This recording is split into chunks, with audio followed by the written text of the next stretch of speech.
Putrajaya, 8 Julai 2020. Datuk Dr. Noraini Ahmad, Menteri Pengajian Tinggi, mengumumkan bahawa pelajar IPT akan memulakan semula pengajian mereka bermula Oktober 2020. Oleh sebab itu, pihak IPT dan para pelajar khususnya diminta untuk membuat persediaan yang diperlukan bermula daripada sekarang, memandangkan tempoh berbaki sebelum semester baharu bermula adalah hampir 3 bulan sahaja. Lantaran laporan daripada sidang media tersebut, terdapat pelbagai isu yang timbul berkenaan pengumuman pembukaan semula IPT. Ini termasuklah isu berkenaan penginapan pelajar yang mana melibatkan pelajar tempatan dan pelajar antarabangsa. Seterusnya, ia juga melibatkan isu berkenaan tiket penerbangan pelajar kembali ke kampus. Secara menyeluruh, pembukaan semula IPT telah menjurus kepada isu yang jauh lebih serius, iaitu berkenaan pergerakan pulang pelajar kembali ke kampus.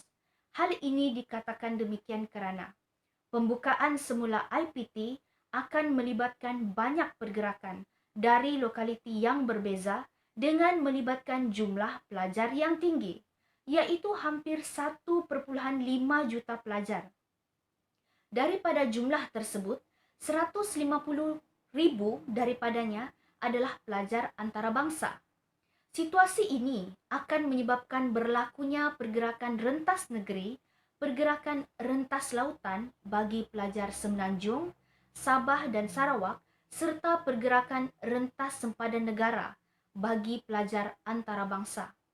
Sudah pasti, pelajar yang terlibat dengan pergerakan pulang ke kampus secara besar-besaran ini turut melibatkan penggunaan pengangkutan awam secara menyeluruh. Secara tidak langsung, situasi yang sama turut berlaku kepada sektor pengangkutan udara. Oleh hal yang demikian, pembukaan semula IPT telah menjadi isu kerana ianya telah menimbulkan kebimbangan pelbagai pihak. Sekiranya para pelajar terlibat dengan pergerakan seperti ini, dikhawatiri mereka akan terdedah dengan ramai kontak dan ini akan meningkatkan lagi risiko penularan COVID-19 dalam negara. Oleh sebab itu, bagi mengelakkan perkara sedemikian berlaku, pembukaan semula IPT secara menyeluruh perlu diperhalusi oleh pihak yang berkaitan, khususnya Kementerian Pengajian Tinggi, Kementerian Kesihatan Malaysia dan Majlis Keselamatan Negara dengan lebih terperinci dalam usaha untuk mencegah penularan semula COVID-19 dan menghalang dari wujudnya kluster baharu yang mungkin bakal dikenali sebagai kluster kembali ke IPT. Pihak berkaitan perlu menjamin pematuhan yang tinggi terhadap SOP yang telah ditetapkan, lebih-lebih lagi dalam keadaan yang melibatkan ramai orang. Kementerian Pendidikan Tinggi KPT melalui Datuk Dr. Noraini Ahmad telah mengeluarkan satu kenyataan berhubung dengan pembukaan semula IPT institusi pengajian tinggi sama ada awam atau swasta. Menurut beliau, pembukaan IPT secara menyeluruh adalah pada bulan Oktober 2020. Dengan kenyataan yang dikeluarkan oleh KPT, maka satu isu yang perlu diambil serius oleh semua pihak adalah berkenaan tentang prosedur operasi standard atau lebih dikenali sebagai SOP. Pihak KPT perlu menyediakan SOP yang terbaik untuk para pelajar pulang ke IPT masing-masing. SOP tersebut perlu merangkumi pelbagai aspek. Antara aspek yang perlu diberikan perhatian adalah perjalanan mahasiswa daripada ke rumah masing-masing untuk pulang ke IPT.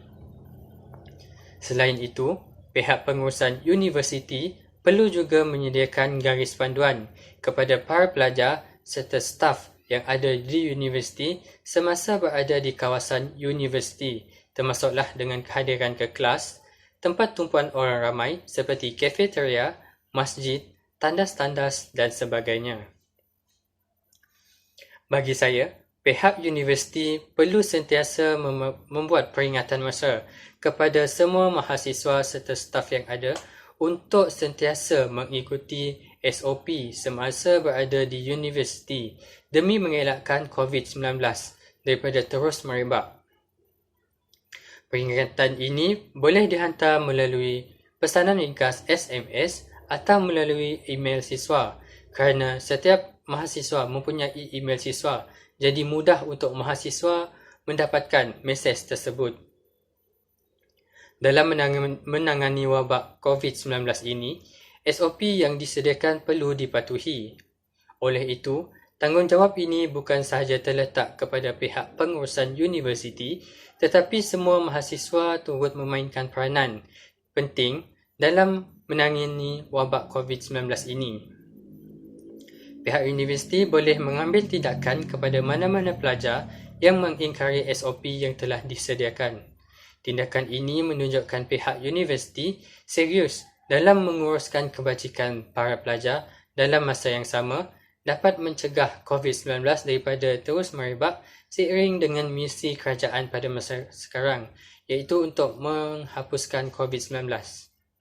Sekian, terima kasih.